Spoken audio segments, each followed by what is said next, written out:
Hi, I'm Dylan Byers. And I'm Hadas Gold. And this is On Media.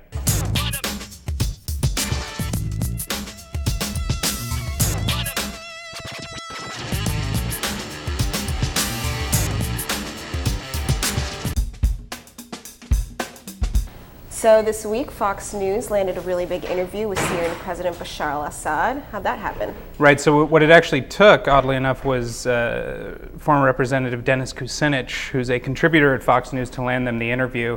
And what's really interesting is that Fox News has kind of tried to disown the fact that they have any relationship with Kucinich, which is really interesting.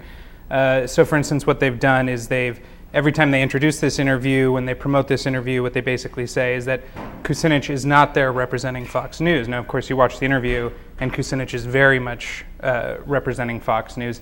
In fact, Chris Wallace was doing an interview the other day, and he basically said that Kucinich was the price of admission, because, of course, Kucinich and Assad have this former relationship. So when I first heard about the interview with Assad, I was a little afraid that Kucinich was going to take it easy on Assad because of his history with the Syrian president. But in fact, he was asking just as tough questions as the Fox News correspondent.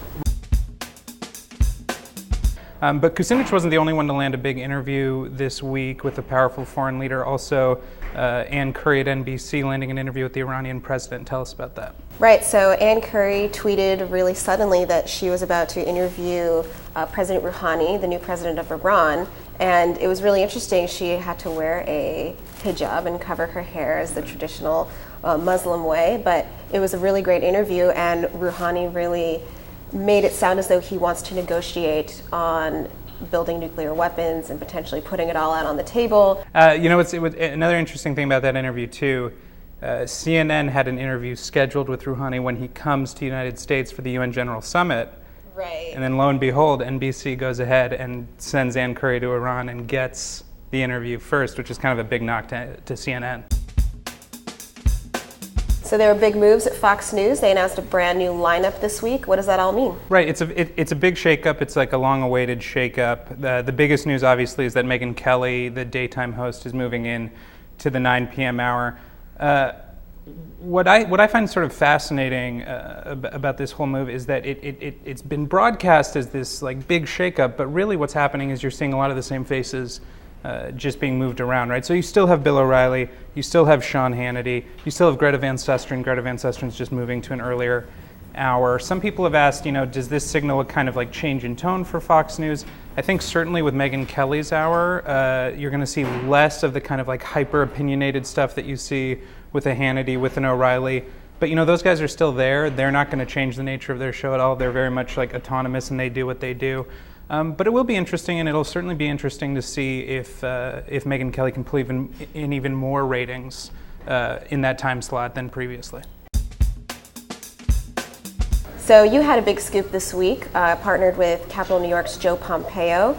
You guys scooped that Richard Stengel will be leaving Time magazine and actually joining the State Department. Right, so Stengel moving over to the State Department, which is actually, there's kind of a history here of Time magazine folks going over and working in the government going back for decades, which is very interesting. Anyway, so he's going to go over there. He's going to work in there, some official title as Under Secretary of Public Diplomacy and Public Affairs, this sort of thing, which is really big for him, and yet another kind of signal to frustrated conservatives everywhere that the mainstream media is in bed with the Obama administration. Meanwhile, what you have going on at Time Magazine now is Nancy Gibbs is coming in, first female editor for the magazine, very big deal, very historic moment for the magazine. She's also kind of talking more so than anyone in the past about moving Time Magazine towards a digital first and mobile first publication. They're hiring a lot of people on the digital side, moving away from print, but still very much keeping the print magazine as a sort of kind of agenda setter for the week and that sort of thing, but really focusing their efforts online. And just yesterday announced 11 new hires, 3 promotions, so a lot of exciting things happening over there.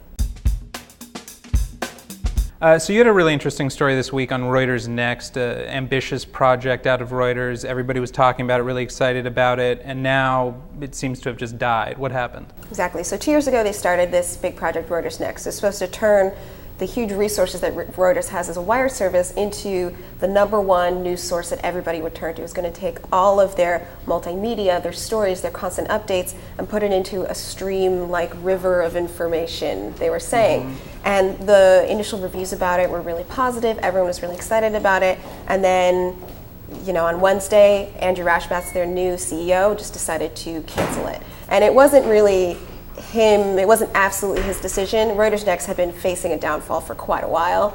There was a lot of misdirection. They kept reorganizing. There just wasn't a lot of push behind it within the company to really see it to fruition. So what was the business calculation here? What was the kind of thinking about, like, why do we why do we put the red light on this project?